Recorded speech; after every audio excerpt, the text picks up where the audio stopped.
All right, guys, let's call this board meeting to order for November 9th, 2020. I'm talking to myself over here. Roll call, please. Mr. Ballard. Here. Ms. Nazario. Here. Ms. Johnson. Here. Mr. Sturgill. Here. Mr. Williams. Here. Pledge of allegiance, please. I pledge allegiance to the flag of the United States of America and to the republic for which it stands, one nation, under God, indivisible, with liberty and justice for all.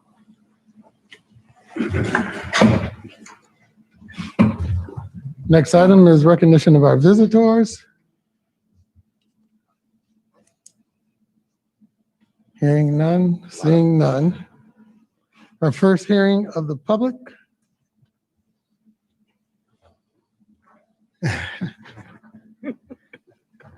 Hearing none, seeing none. Is anyone monitoring what's going on our Facebook? Yeah, I am. Okay, very good. Thank you. On the Zoom call? On the Zoom call and the She's probably got the. YouTube. Okay, very good. Thank you. Next item, approval of minutes. Consider approval of the October 26th regular board meeting minutes. So moved. Support. Roll call. Mr. Sturgill. Yes. Mr. Williams. Yes. Mr. Ballard. Yes. Ms. Nazario. Yes. And Ms. Johnson. Yes.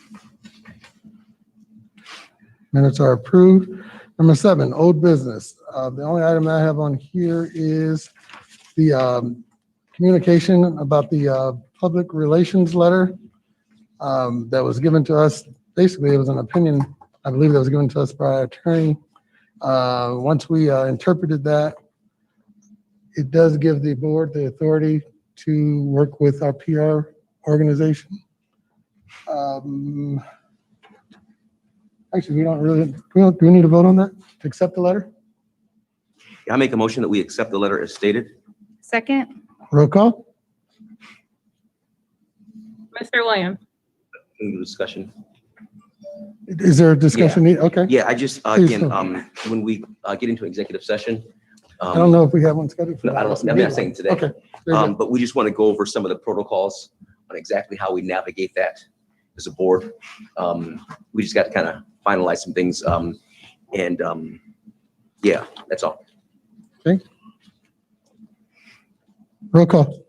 Mr. Williams. Yes. Ms. Nazario. Yes. Mr. Ballard. Yes. Ms. Johnson. Ms. Johnson? Yes. And Mr. Sturgill. Yes. Thank you. Next item, report recommendations of the treasurer. Nothing at this time. So when should we expect our forecast? Next meeting, November 23rd. Thank you for that. Thank you for that. Number 9, recommendations of the CEO on personnel matters. Will that be remotely? Will the forecast, will you be doing it remotely? Yes.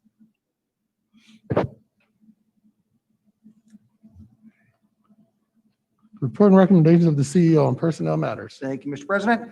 First of all, I think we've got Joe, am I looking to you to queue up the Hawthorne video for students from, or is there somebody on our Zoom call that's, I know, Was Ms. IT Alexander Johnson is, has a video.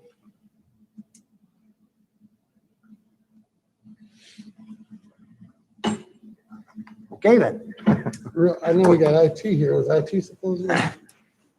Dr. Graham, the video was sent to IT. They were supposed to play it tonight. Okay. Do you have a video ready for us over there, IT? Ross, I can send it to your computer and we can play it when you guys are ready. Perfect. If you can send it to us, that'd be great. And then in the meantime, I'll just kind of talk about a few other things. Thank you. And again, with the technology, obviously goofy times, we've stumbled a little bit lately, and I appreciate your patience with us. But again, we will honor our students at Hawthorne here in a couple seconds. Before I go any further, I just want to say thank you to our community. specifically our voters who demonstrated their confidence in the school district through a positive vote of about 60-40 in terms of our levy renewal that was on the ballot in November. I didn't know what to expect. I know it was a large renewal, but it's also during crazy times. And what I mean by that is unemployment is awful. The economy is awful. COVID is awful. And there are a whole lot of reasons to vote no. And they didn't. Our community did not. And I think our community did what they have consistently done, which is rally around one another to make sure that everybody's taken care of, specifically the children of Lorain City Schools. So on behalf of the Lorain City Schools, I just want to say thank you to your voters. And I promise we will continue to work hard to earn your trust. You ready? Not yet. Okay, Excuse me. please. I just want to say thank you to all the people from the administration and from the LEA that came out and helped us work the polls. It was much appreciated. And I was out there. I thought it was a real positive response. I agree. And I was hit a bunch of different polling sites, and just talking to people, and the feedback that I received was incredibly kind, which again is typical of people in the Lorain. It was one of support, one of care, and it was again an impressive thing to watch. I also want to take a couple seconds to thank the team. Bambi Dillon has been doing this now for a couple of decades, leading our charges. Janet Garcia, Sanford Washington, our very own Bill Sturgill, Paul Bieber, and Courtney Nazario were the core team, the brains of the operation, and did all the heavy lifting. And there were some folks, as Bill mentioned, that those of us just did what we were told, and making sure that our message got out there during a time when there was so much national drama that it's difficult to get a message out there. So again, very successful. And I see a very friendly, familiar face on the screen, so I'm guessing we are ready to hit play.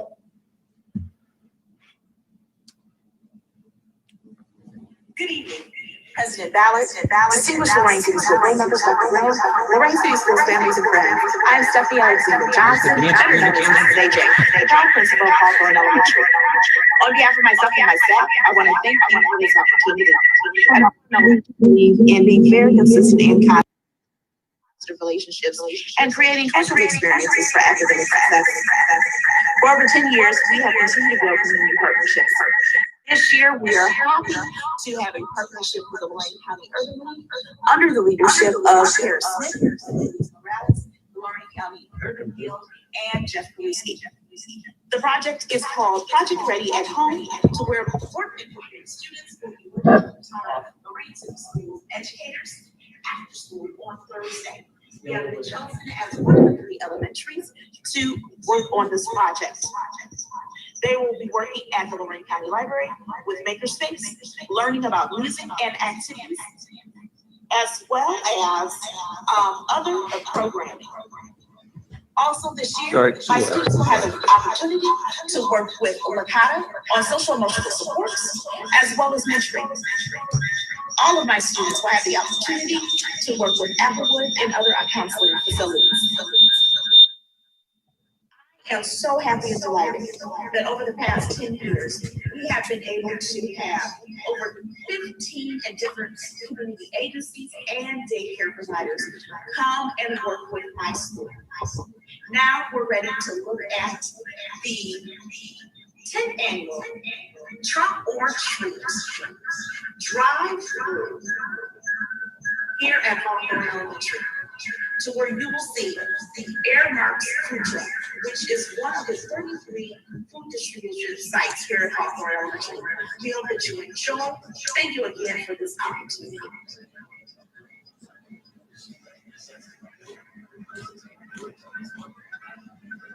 Come on out to Hawthorne Elementary, Dixon. Come on out to Hawthorne Elementary, Dixon, 120th Street. Come on out, come on out, come on out. Come on out to our Trunk or Treat drive-through. Come on out. We are out here. We've got families out here. Yes, we do. They're driving through. We have our Airmark truck out here as well. Coming out to get quadruple bag Thursday out here. to get food. We're gonna be passing out candy as well. We got food out here. Come on out. Hello. Hello. How are you, sleeping? Here you go. Here's some candy. This is what I like to do. Here you go. Hi, baby. How are you? There you go.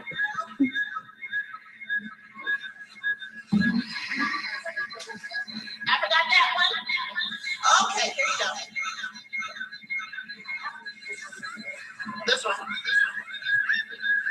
Oh, you got it? Here, put it in that one. All right. All right. So we're passing out candy. We got our masks on, we got our gloves on, we're following CDC guidelines. It is our 10th annual trunk or treat. This year we're having a drive-through. We're making sure that we're following the guidelines. We're helping our families. We know that they need to come out.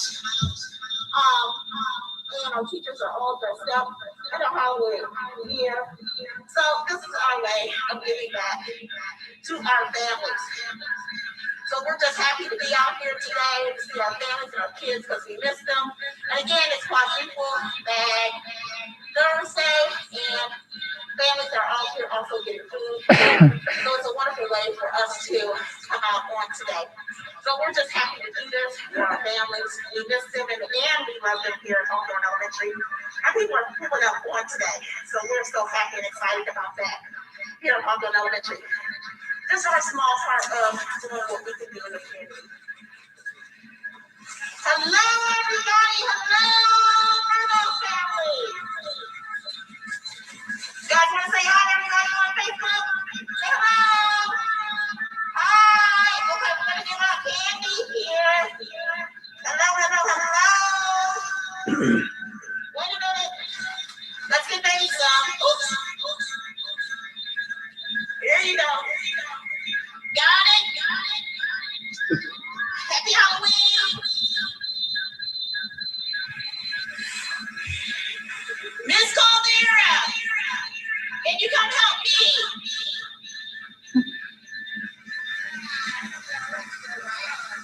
Can you take over real quick so I can put this back on? Okay, we're gonna go.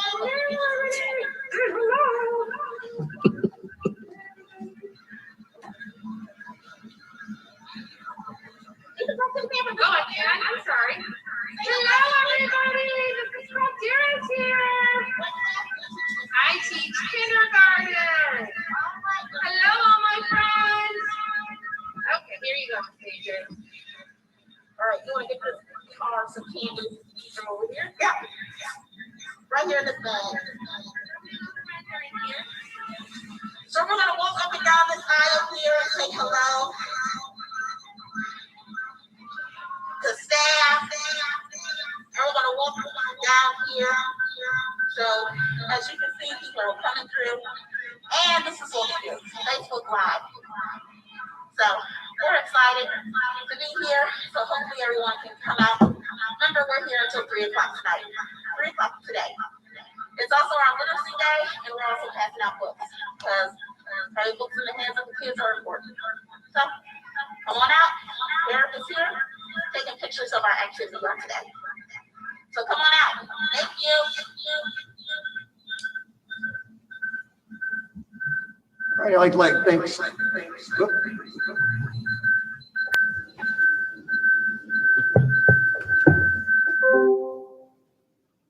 And I'd like to thank the principal of the building, Stephanie Alexander Johnson, obviously all our staff who participated, make sure our children know they're loved on Halloween. And very quickly, before I hand off to Ross May for a very brief update on where we are in terms of phase 2, many of you can see my shirt's not quite tucked in. Our meeting got a little bit of a late start, and a public service announcement. Right now, Mercy Health is in our gymnasium. I want to say there's half dozen nurses in there giving flu shots. There's no line. It took 3 minutes. It didn't hurt. They were nice. It was a great experience.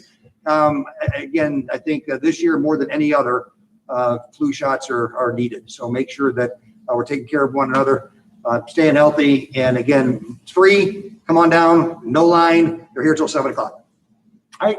So Ross, if you would please kind of walk us through just briefly on where we are on some of the heavier lift of our plan to come back. And Ross, just before you get started, I would ask that that wonderful clip that we just saw for our students. I don't think the sound was very good that was played. So is there a way that we can get that up maybe on our social media at the end of the I day? think she mentioned it was on our Facebook account. Oh, it's So, already again, there. If we could, that's a great point there. Thank you. Joe, if you could maybe just record, we'll email that to, and put it at the end of the board meeting too. So those who want to watch it can watch it With a with clean better version. sound. Yes, sir. Yeah, Thank you. very You much. betcha. All right, so we got a few big updates here. We've been working on the schedule of what our in-person option will look like, so we'll talk through that a little bit. We've got just then a couple of updates about our family commitment that'll be coming out, and so we'll talk about that and just where we are within the COVID testing and our partners. So we'll start with the schedule.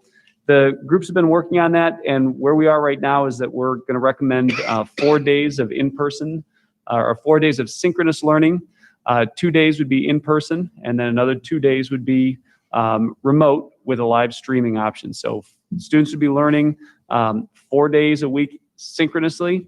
Wednesday would be an asynchronous day in the middle of the week for all students.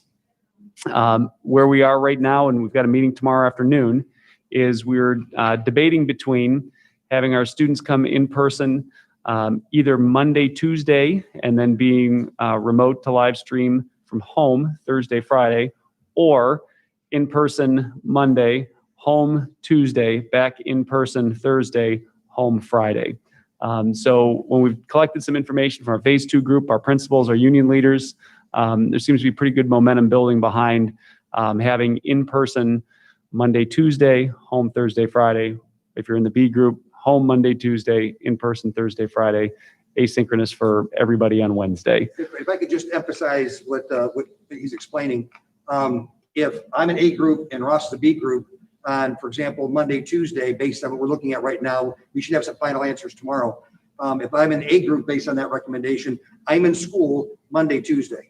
Ross is videoing in to my classroom while I'm there, but he's at home on his couch or in his office or wherever he is in his house on Monday and Tuesday. And then on the other 2 days, I'm in my house Zooming in to the classroom that includes Ross.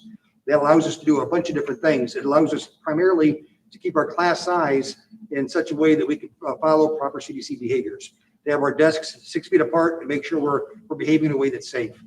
We believe we can get enough kids in the room to accommodate this without adding too many, but it also allows us to be flexible.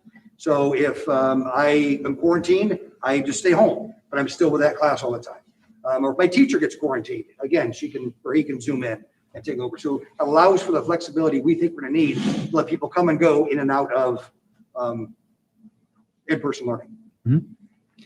So we're meeting tomorrow afternoon with the schedule group to take one more look. We're going to add in start and end times, transportation, food service, sanitization schedules. So we should have a pretty clear picture of what our school day looks like. So pretty actually excited about the work that we've been able to do there, and really feel like amidst all the options that this should provide our families with hopefully the most consistent, continuous education, knowing that we need to be flexible. And we need to keep our children with their teachers. We need to keep families so their children are together for those that have multiple children in the district. So we feel pretty good about the work that our groups have done to get to this point.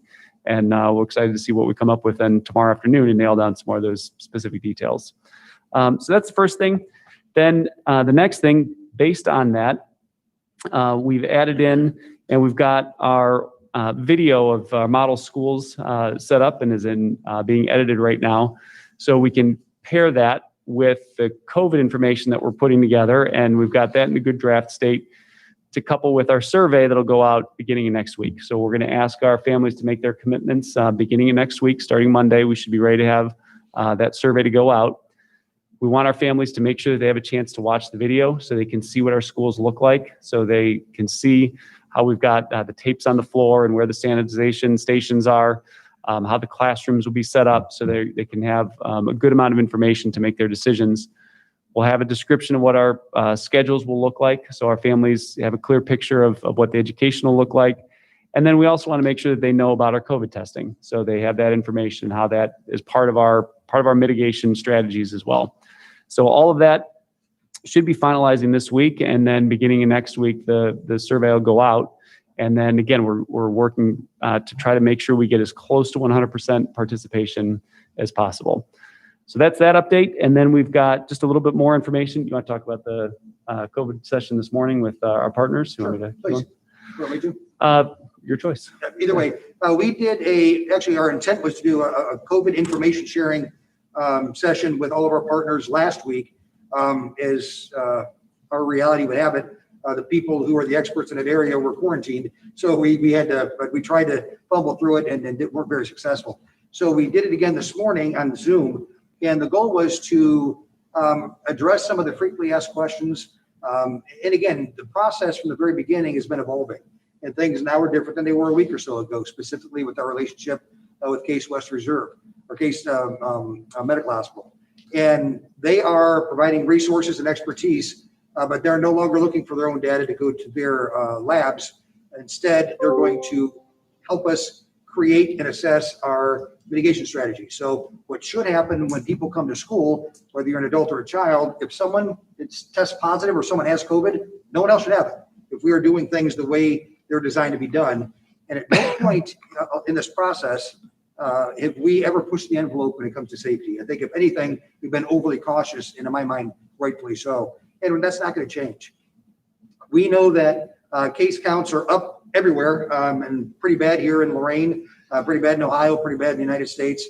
But again, if we do things the right way, and we will, the safest place to be is in our schools because we'll practice good behaviors. Surfaces are cleaned. People will be masked 6 feet apart, washing their hands. And we should make sure we monitor and maintain those processes. So if you want to, it should be on our website already. It's the conversation, a lot of questions. You get to meet the partners and understand the workflow from the time a Q-tip goes up a student or an adult's nose to what happens all the way through to contact tracing and what everyone's role is in that, as well as some of the misinformation and confusion that's been out there. We hope to address that. Now, at a later date, we also answer a lot of questions that we received on Facebook and from our community and from staff. At a later date, next week or so, we hope to have a meeting that's more aligned with a true town hall, which will be Zoomed, and people could chat in their questions. We'll ask the questions that are being asked, and of course, make sure we address the concerns of our staff and community. But again, the goal is, in the testing, it's not safer. It allows us to react quicker. And I guess it is safer in the regards that if a child or an adult comes to school with no symptoms, it turns out they test positive, they can take the necessary precautions when they go home to keep the other people in their home safe. So that's that. So I will pose a question because I was asked some questions. Some of the questions that I was asked during the course of this week, because I do know that we had some incidents in some of our buildings. And the question is, if we have an incident in our building with a teacher, the very next day we shut everybody down to clean up the building was the assumption. And the question is, if one teacher gets it and we have to shut a whole building down, once we add kids into that mix, we're saying with our testing and the way we're doing things, that if one kid gets it, we shouldn't have to shut everything down. Help me understand the whole concept. And then I'll get to the athletics department that we're having issues with. I think that when buildings were shut down, it was out of confusion and extreme caution. There was no need to shut the building down. Okay. And a lot of places talk about having, for example, we talked about having deep cleaning on Wednesday. As we talk to the experts who are sitting at the table with us, the cleaning we're doing is deep cleaning every night. So there doesn't need to be a special occasion to close the school down to clean things in a deep way. So I think some of that was not knowing what to do. So we took decisions were made to take extreme caution. We are educating our folks on what needs to happen and what should happen as cases become more and more positive in our case. So, and I'm gonna follow up Please. because I'm trying to get some understanding too, because it brings more questions. So I'm understanding it. We had a teacher test positive and there was an entire building shut down. Is that? Yes. So I guess my Three or next four question schools. 3 or 4 is, schools. who, I don't want to put names out there, but who makes a decision of shutting a building down? I would make that decision. Okay, so in this case. There was confusion. I found out about it after the fact, but Right, so- but again, it's my fault for not communicating clearly as to what should happen when there is a positive case. I guess my confusion is, why would anybody, knowing that you are the only one who has the authority to shut a building down. How could anybody shut a building down? And the building, let me take a couple steps back. First of all, the fact that it happened is my fault because I didn't communicate very clearly on processes and procedures as to what should happen. That said, we are allowing our staff who are not critical to be in the building to work remotely from wherever they're comfortable working remotely. So what, and I believe happened is the folks in that building recommended to people go work at home until we have more information. But again, the reason they didn't have more information is my fault. Yeah, I guess there was correspondence sent out that said a building was closed. Someone sent correspondence. I'm just confused at how someone would send that notification, but that was never delegated to them to send that notification. That's troubling.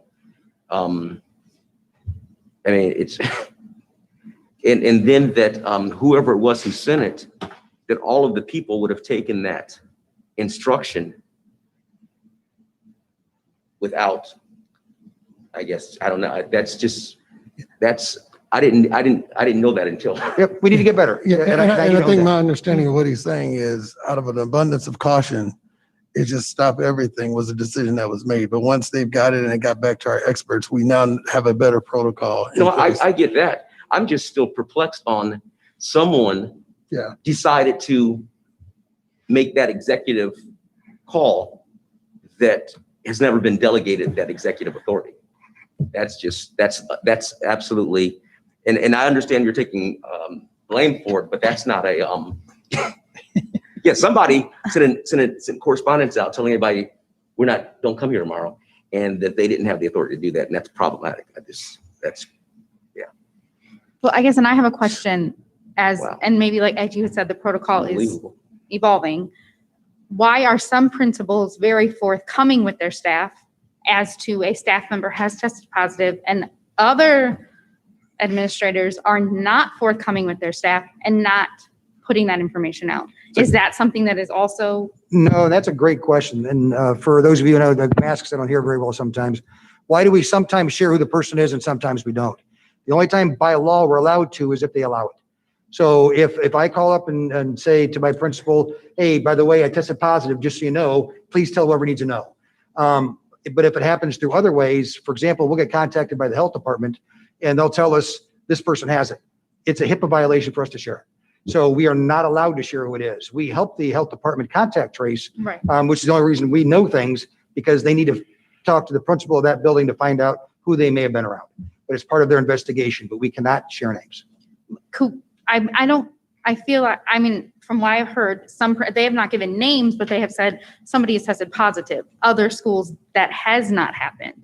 So can they not even say somebody has tested positive from the school so that maybe you can be more cautious or whatnot? Yeah, I'm not, without specifics, I don't know if I can answer the question because there are a lot of different dynamics to that. For example, a lot of people say I tested positive when they didn't. They took an antigen test or an antibody test and the health department doesn't view that as a positive case. So if you take the PCR and get it, it goes, and again, we don't know until the health department tells us most times, unless somebody calls up and says, by the way, I tested positive. So when the health department gets it, we just do what they tell us to do. Okay. So if oftentimes it gets out that people have it, but we're not allowed to share specifically who had it. And it gets tricky if you say, okay, somebody had it and they're in this hallway and they're only here on Tuesdays. So if you give information that even without sharing names is so specific to identify someone, that too is a HIPAA violation. So we were told not to share those things and to just follow the directions of the health department. And a lot of times with our own testing, for example, for students too, we don't know. And I had questions too about our athletic teams and what happened. If a student tests, we don't get the information. Our school nurse does because she has privileges that according to HIPAA. But I don't get notified. Brian Corey doesn't get notified. The coaches don't get notified. Instead, Brian Corey gets a list of students who can participate. And if a student is not on that list, it could be either they tested positive, they're quarantined, or they just didn't take the test that week. So we don't know why they're not allowed. We just know they're not allowed based on the rules that we have set up. So there's a lot of things in there, and that's part of the confusion that many people have. They assume because we're partnered with these groups that we don't know. The assumption is that we have all this information coming through us and to us, and we don't. We provide an opportunity, we pay for a test, and we help connect the dots, and we help contact trace. But only the health commissioner is the one who gets the information. And Mercy Health will call and say if you're positive. And this actually, I didn't know this, that if you test negative, that's also protected by HIPAA. So we actually we take out all the names, we do robocalls to the phone numbers and direct them to the website where they can look up their own information. But we don't have any of that stuff. And so I want to just add, so we only get to have this group discussion with the whole board to know what's going on in a board meeting. So we're just trying to learn Sure. more and get better at Thank it. you. Yeah. So when someone gets a call, okay, there's 2 positive cases at the high school, let's say, because of HIPAA protecting the rights of the person who tested positive, everybody around that person just has to stay in the dark until they get symptoms. Until they're contacted by the health department. That's correct. And how long does that take? I mean, On the call, and again, all these questions were addressed in the video, and the health commissioner said he's getting out with people within 24 hours. But I know with the number of cases they have, I know it's got to be getting tougher and tougher. And I guess this is where I would like to get some kind of a legal Get opinion. into So your mic, please, because I can barely. can you hear me? Yes. That's Okay. better. So I understand the HIPAA piece to an extent. Mhm. HIPAA, and maybe I'm wrong, this is where I really like to get clarity. HIPAA protects the identity of individuals. There'd be nothing that's HIPAA violating seemingly if we have 2 positives and we know that we have 2 positives, or that the public knows that we have 2 positives. Actually, jump in real quick. The number of positives we have is on a dashboard on our website. So every time there's a positive case, whether it comes from our health department or it comes from a self-report, we put that on a dashboard. Right, and that speaks to the generic piece, right? Yes. So I guess what I'm saying is a principal, as an example, a staff person calls in and shares with them, and they say it's fine to tell or whatever. And so then what happened is we know that someone in Jacinto was positive. Let's say someone at Larkmore tested positive, and that person doesn't call in. We can still say someone at Larkmore tested positive. That's not a violation of HIPAA. No, that's correct. Do I we do understand it's that? not. Do It's we do also, that? I'm sorry, go ahead. I'm sorry. I said, do we do that though, to let everybody know? Because I know when I get it, a lot of times I get it kind of in the streets. We are allowed to tell the people who need to know, and actually, yes, we're allowed to tell the people who need to know. That comes from, because we're helping do the contact tracing. Okay. But do we send out an email saying somebody tested positive at Hawthorne today? I'd have to double check. I know we do it by district. I don't think we do it by building necessarily. And again, I didn't Yeah. know, and I know I appreciate the communication that we're getting now, because we're getting more communication, which is very important. Because I guess the reality is that there's always communication, and some of it is inappropriate. So it's just appreciated when we get direct communication. But that's just that whole, and I think part of it is everybody has to kind of navigate through their own concept of their expectations, and I should say our expectations, and of those expectations, which ones are reasonable or which ones can be met. And there's curiosity, but then there's that need to know. And I think oftentimes we feel like we need to know, even though we might not really need to know. It's that we want to know so much that, and so again, even with us, and I don't know if there's, based on the oaths that we take in certain things, I would think there are different levels of access to information without getting into public records request. But some people should have more information than others. Agreed. And I think part of that's what the community has to understand, is that in our tier of access, there are some people in our district who know more than others. It's not that nothing is known, but it's not appropriate for all to know. And so the other question I have then, and this is where I'm kind of confused. So the nurse receives the information because of our protocol. Our school nurse?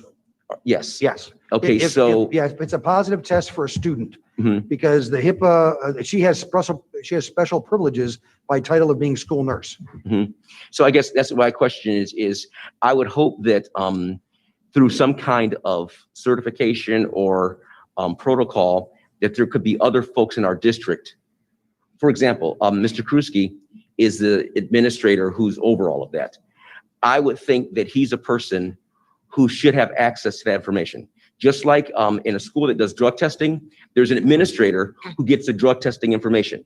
They sign certain documents, they're cleared to do that, and so that they aren't violating HIPAA. I think that we should have someone beyond just the nurse, it's part of our administrative team, who would have that direct access, and that has to be some kind of document that would allow for that.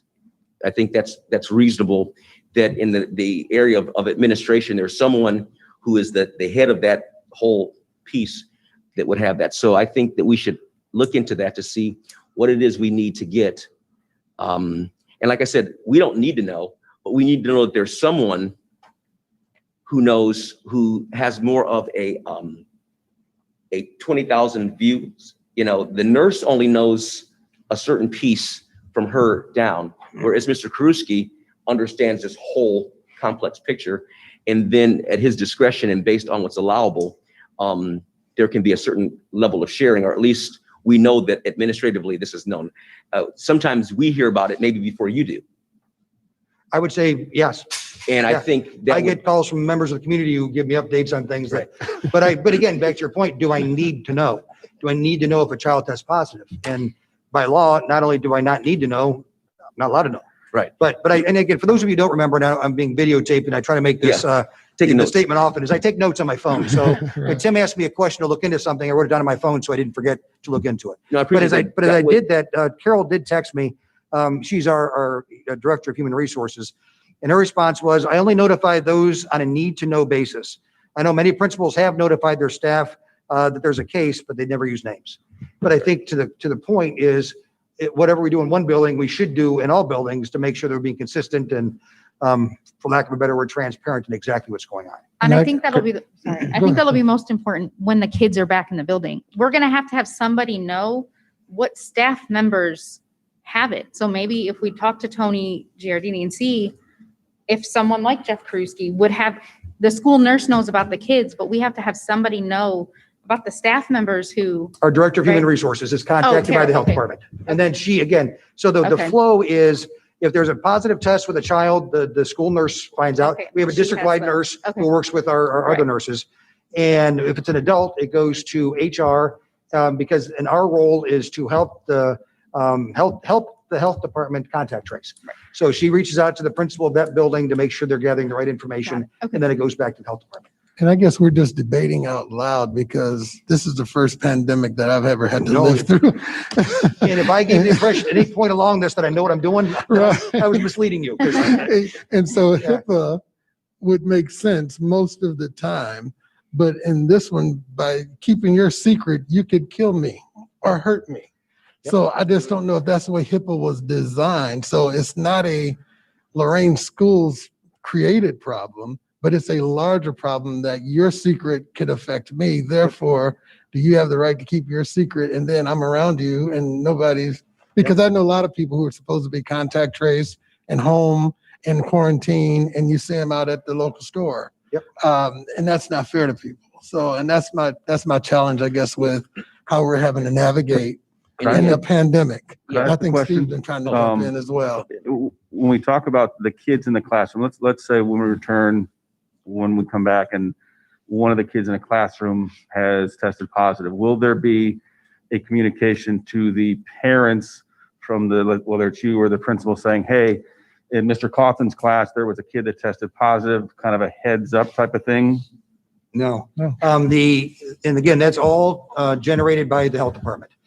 So they'll look into it, and if our mitigation strategies are what we expect them to be, that there's a positive case and we're no closer than 6 feet apart, we're wearing masks, we're doing all the right things. For example, if somebody in this room, based on my interpretation of the processes and protocols, if I test positive and they're watching this board meeting, none of you are gonna get a phone call because we behaved appropriately. So if there was inappropriate behavior, people got too close, masks were off, whatever happened, then the health commissioner would call the families. Okay, so if I can follow into that, Steve. Yeah, absolutely. So that's where I hear the recommendations, but I'm not necessarily satisfied with the recommendations unless the recommendations are a law. So I don't think that the health department has laws around this. I think the law that we have to follow is HIPAA. That's a public policy we have to follow. The other recommendations, if we, based on our protocols, or our value, think that we should have another approach, I think we should discuss that. For example, it is reasonable, we can't disclose names, but I don't think there's anything in law that prohibits us from saying, if Susie tests positive, that the parents of the students in that classroom are made aware that there was a positive test. They can't say Susie's name. I don't think there's anything legally, and maybe I'm wrong, but I would like to have, because I think that for a parent, and this is part of a maybe unspoken expectation, we're doing all this testing. I think right now parents assume that if someone tests positive who sits next to my child, I'm going to be notified. But what we're saying is they're not going to be notified. And I don't think that when they're making the decision on returning, I think that may be an unspoken expectation of many. I know that would be an expectation of me. Me too. And if I did a survey in the room, we'd probably find that's about 90% of us. And I don't know that that's an unreasonable expectation. So how we navigate through that. If I can just jump in there real Yes, quick, and please. I think that the spirit of what you're describing does exist. If I sit next to you and I test positive, then you will know because the health commissioner, his department will reach out to you and quarantine you, the whole shot. If we are not sitting next to each other, and technically Ross and I are not sitting next to each other based on the CDC guidelines because we're properly social distanced, then Ross would not get a call because we are not sitting next to each other. Right. But So I understand what you're yes, saying. and that would be true Mhm. if there was a videotape on me the whole 6 hours I'm in school. But what we know about behavior is the health department has no idea who's engaging with who and mingling with who. We had a positive test that occurred here, and no one knows the proximity by which we were to the person who tested positive.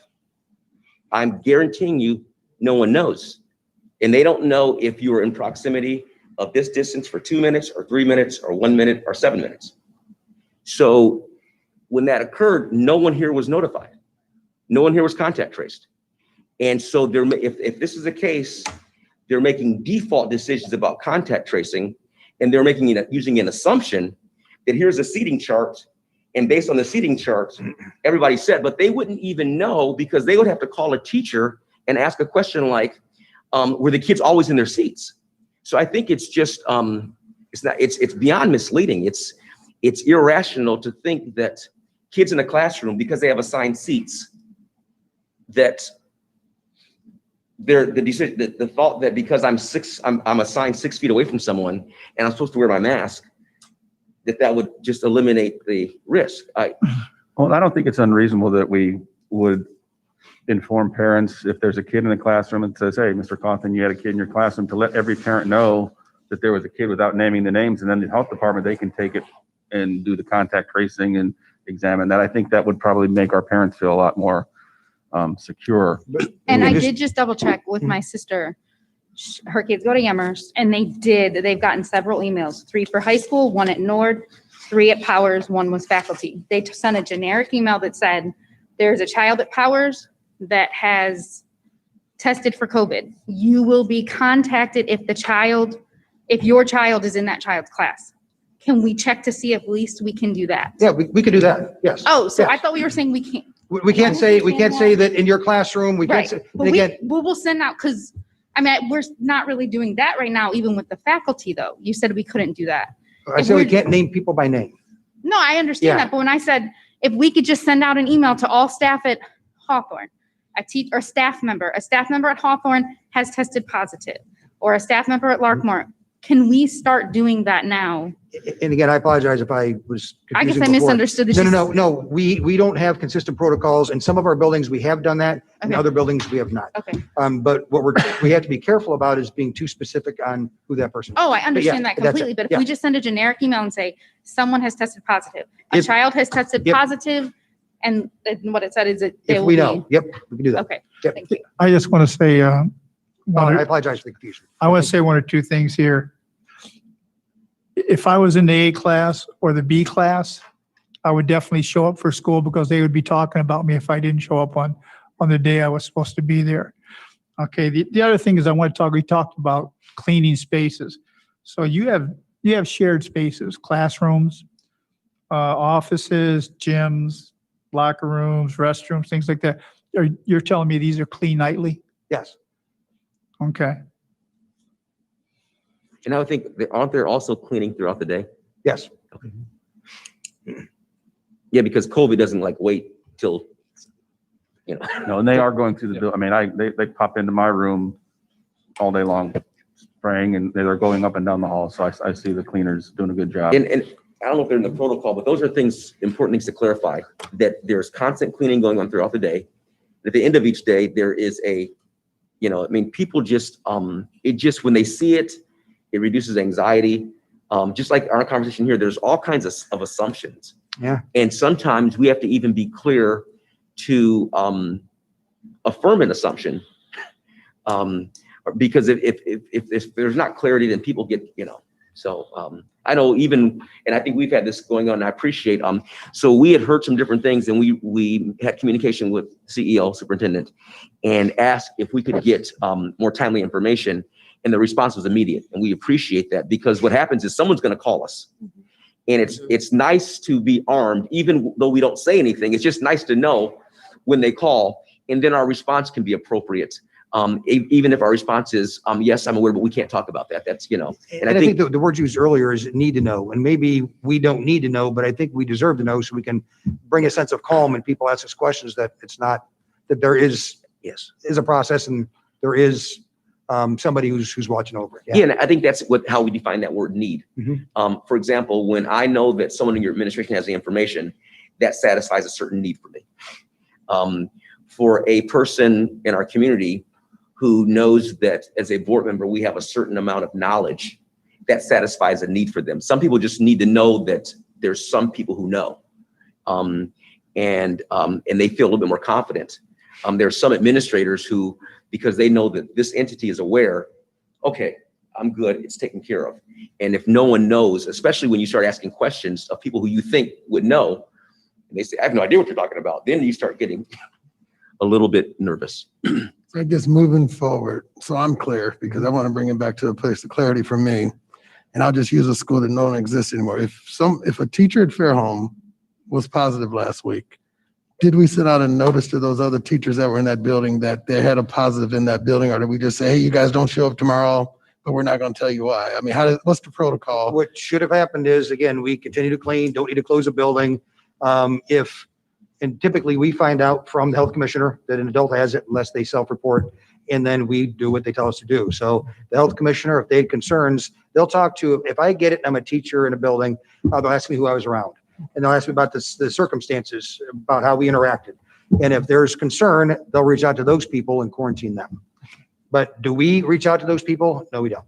We help gather the information for the health commissioner. So he has the information he needs to make those decisions. And as we move forward, I'm talking about the adults now, Mhm. even before the kids come back. If someone were to get it at Fairholme tomorrow, are we moving into the future going to allow the community to know, or the teachers to know, or the administrators to know that we have a positive at this particular school, or that's not going to be our plan Based of on what I action? think I know, I don't think that's an issue. That is not going to be our plan of action. So we're No, not. I gonna- don't think it's an issue. I do think it's a solid plan of action. Okay. Yeah. Very good. And I know I don't communicate very No, clearly with my mask no. off, but it's on. I know I'm a it's, little slow my sometimes. verbs are getting all twisted up. So I have, before we go, Mark, I do have one more. Okay, so we're clear that, so now when somebody at a building gets it, that building will be notified, and it may be several people at a building, but it won't be mysterious anymore. We'll know that somebody at this particular school has Our tested goal was positive. never to be mysterious. Right, exactly. Then But I'm again, it's just on our saying, website, but we haven't been as You're- specific as maybe we can be, So Yeah. and mysterious is probably a wrong word, Yeah. so No, I that's fine. didn't mean that at all. because that's how But- it's interpreted, right? Yeah. What's our reality? Yeah, but moving into the future, I guess if I know that Tim's just finding out today, and I'm sorry for that, because when I heard it, I wish I had shared it with you, but there was no formal way of saying Right. this school had a positive. We share lots of things. It's just the ambiguity of, I didn't know I didn't share the whole thing. I mean, Right, it's just, right. that's, right. so everyone knows, we're always communicating. Sure. There's always communication between us, among us, Correct. And it's never that we're not communicating. It's sometimes you don't ask a specific question and didn't get a specific answer, but you've made specific assumptions. Mhm. That's just the nature of communication. I assume that you just knew what I was thinking. You told me everything, but if I didn't tell you, so that's kind of why we're navigating through this now Mhm. in kind of a messy, sloppy way, but we're getting understanding. So that's, yeah. And to be clear, the high school did inform the staff that there was positive test, and there's been communication from our principal, Mr. Coleman, to us. I mean, there were no names, but there was, And Hey. candidly, the conversation we just had, Pat and I had, and Tim Jama had that night, because why can't I tell people? You know, Right, because we right. can't. so we And then have been made aware Yeah. of the situation. And to your point, Mark, and your comment about the HIPAA issues, I made the exact same comment on the video this morning, that during normal times, there's a lot of logic to HIPAA laws, but during a pandemic, I'm not sure it should apply in the same way. But Yeah. again, I think we have, to Tim's question, I don't know exactly where the lines are drawn. I'll get more information. But we do have, in terms of other specific laws that say we can't report certain things out, but. And then I would have one more piece, and this is a conversation that you can have with Dave Cobble and those folks. And I understand how they do contact tracing. And since we've been kind of customized on everything else we're doing, the conversation would be on who they should engage with when they are discussing potential contacts. For example, little Susie tested positive. She's in the 2nd grade. And so Susie's supposed to give information in terms of her activity and behavior. It's really challenging, whereas Susie's teacher would be very much more aware of the activities they did that day, of the things that went on that day. Or a teacher, or Tim, I test positive, and they call me and they ask me certain questions. And based on those questions is going to define how they do their tracing, based on the information that I forget or don't remember or don't think about or don't share. So in our situation and how we're trying to do this containment, and since we are administering these tests are specifically so that we can react and we respond. So I think that maybe the conversation might say, hey, I understand that this is what you guys normally do, but for us in this process, this partnership, is there any way that we can have a bit more contact of information sharing? And I don't know, and you guys can think about it, I don't know if it's the classroom teacher. I just don't know that they're going to be able to, I don't trust that what Johnny tells the health department is going to be necessarily accurate to how they then follow up with their contact tracing. Understood. Yeah. And I think taking that risk, especially knowing the humanistic side of it, or the behavioral side of it, there's a good chance that little Johnny's not going to share enough information to help them accurately do that. If so, I don't know how that works, but if that's just something to lead into a conversation to find out if maybe we can kind of craft a different protocol and communication that might be helpful. And I'm done. Well, we did. We go a long way We tore you around up, man. that. Sorry about that. No, I appreciate the fact that we can have a candid conversation about our reality. So thank Absolutely. you. Thank you guys for that. Thanks for the feedback. Well, I mean, we've never been through this, and so we're working through the things that come across, and so we appreciate your perspectives and more things for us to look into and be clear and design. And so, thanks. Appreciate truly. And this is no reflection of a lack of thoughtfulness. It's actually, I think, because you all have been so thoughtful, that it makes us ask questions that are far more detailed. No, again, thank you. Thank you. No, Yeah. really. Yeah, truly. Thank you. Yep, our goal is safety here. So, and if we can improve it, we need your perspective. So Safety thanks. and communication and those Yeah. things in this situation, not only overlap, but they're one and the same. I mean, the faster we know what's going on, the sooner we can react and start behaving better. Okay, I'd like the board to consider for discussion and approval, items 3.01 to 3.08, personnel matters. Motion to approve items as stated. So true. Does Yvonne support it? Motion by Tim, supported by Yvonne. Roll call, please. Mr. Williams, Yes. Ms. Johnson, Yes. Mr. Ballard, Yes. Ms. Nazario, Yes. and Mr. Sturgill. Yes. I'd like the board to consider for discussion and approval, items 4.01 to 4.08, operations matters. So moved. Second? Roll call. Mr. Sturgill, Yes. Ms. Nazario, Yes. Mr. Ballard, Yes. Ms. Johnson, Yes. Mr. Williams. Yes, and Dr. Graham, Yes, sir. if you could, I know there were some individuals, some of the things on here that were made possible by some donations we received. And just so those folks who in our community who did make those donations, we most appreciative. I know the computers were part of Lorain County, yep, Community Action Community Action Agency. And they've been very supportive and very engaging, and they reached out to us very early on to find out what our needs were at the beginning of the school year. So they've been very proactively supportive of our students and our staff during COVID. And then item 4.07, that's a truck, I think, that we're able to acquire. Yep, that's a truck that we purchased for food delivery. So now we can feed more effectively and efficiently our children in the district. And that's a big thank you for the folks who made that possible too. Yes, thank you. Yeah. That's it. No other CEO matters. Okay, new business. I need a motion for approval for the communications contract. So moved. Support? Any discussion? Roll call, please. Mr. Sturgill, Yes. Mr. Williams, Yes. Mr. Ballard, Yes. Ms. Nazario, Yes. and Ms. Johnson. Yes. Next item, committee reports, requests for board members, nothing there. There's 14, next hearing of the public. Hearing none. Is there anything else for the good of the order, guys? I want to thank Bill for providing me with goodies. And I am not going to share. Bring it up for everybody. It's- No, he bought enough for everybody, but I'm going to eat all of Just them. like Trick or Bill. treat. Yeah, trick or treat, right? Jeff, you can have one. Okay. No, I cannot. But thanks. So as I see, our next board meeting will be on November 23rd at 5 o'clock right here. Is there anything from the ADC, anything new going on? Not that I'm aware of. Just again, glad the community passed the levy. It was great news. So thank you. And no, that's it. Aren't we going to be on a video soon with some of the other districts that have also have ADCs? Do we remember that date? That's coming up, what, next Monday? Is it the 6th? What's the date? A week from today, I believe it is. Is it? There's going to be a town hall-esque. I don't Zoom have, call? yeah, there's like a Zoom call with many legislators.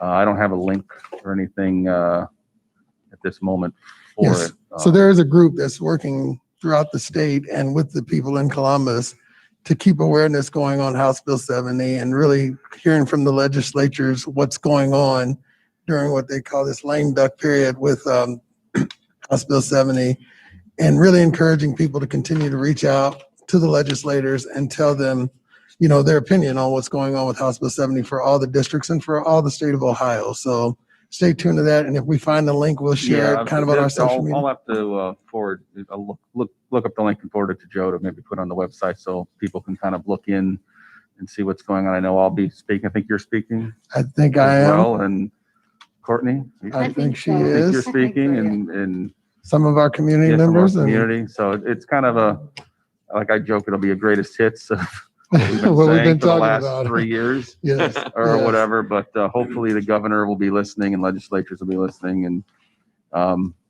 the talk of local control can become a true reality for the districts that are really in limbo land with everything that's going on. So, It's been a really tough window Yes. because we're just kind of, as you say, in limbo. Yep. Purgatory. Exactly. You have anything further? I do not. For the good of the order, need a motion to adjourn. So moved. Support. Been motioned by Tim and supported by Ms. Yvonne and Bill, I guess, because you got the tie. Roll call, please. Mr. Williams, Yes, ma'am. Ms. Johnson, Yes. Mr. Ballard, Yes. Ms. Nazario, Yes. and Mr. Sturgill. Yes. This meeting is adjourned. Thank you all for coming. Can we still get our flu shots? Are they still? 7 o'clock. Yep, we'll get one. I'll go get stuff, man.